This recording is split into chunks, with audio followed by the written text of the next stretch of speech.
Hi guys, and welcome back to the game room. In this particular episode I'm going to be taking a look at Destruction Derby and doing a bit of a version comparison between the Sony PlayStation and SEGA Saturn versions. At the moment you can see the intro to the Sony PlayStation version loading up, and you'll notice that the Saturn introduction is different when that actually comes up. So with the PlayStation you get that engine sound effect, the car crashing, and of course the logo scrolling across the screen. And you also get a little introduction, like a little demo, rolling demo introduction.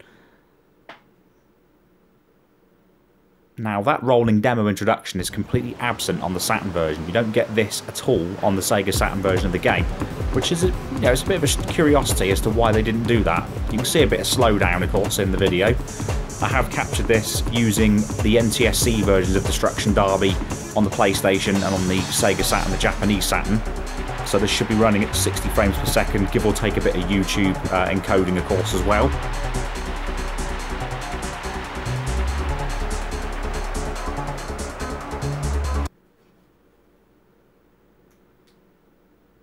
So the PlayStation version now will continue on its way up to the menu screen. So here's the Sega Saturn loading intro / loading screens.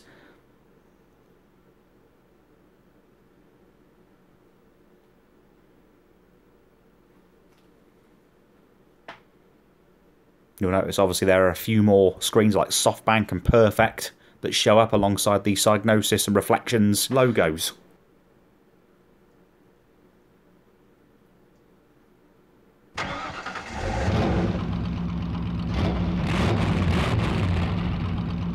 And you can also see the background colour looks a bit different. You notice how it's a bit more sort of blue at the top.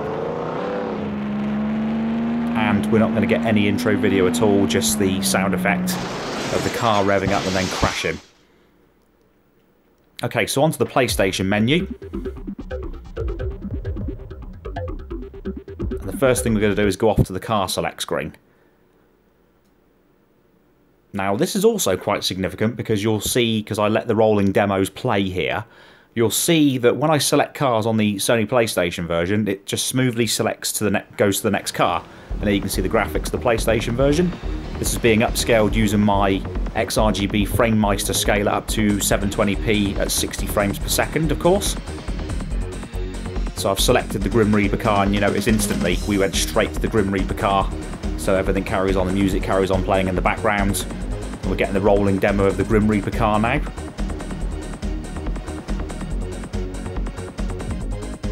And there you go, the Smoothie, the Pro car. Likewise, giving us its little rolling demo, its little example.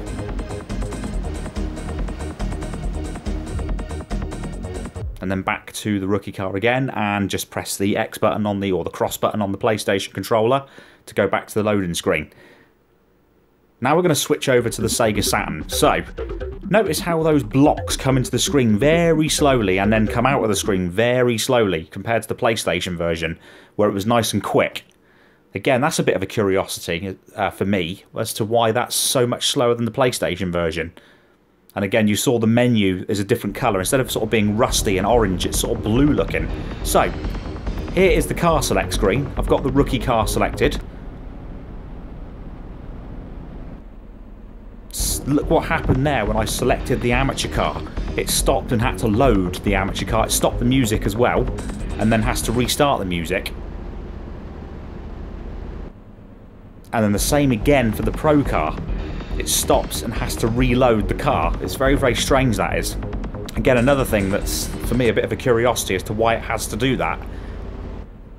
And then stops again for reloading the rookie car, and I've pressed the A button on the Sega Saturn controller to continue on. So we're back to the PlayStation's menu again. Again, you see the blocks coming nice and fast. I'm just going to do a Wrecking Racing race. We're just going through watching the loading screens.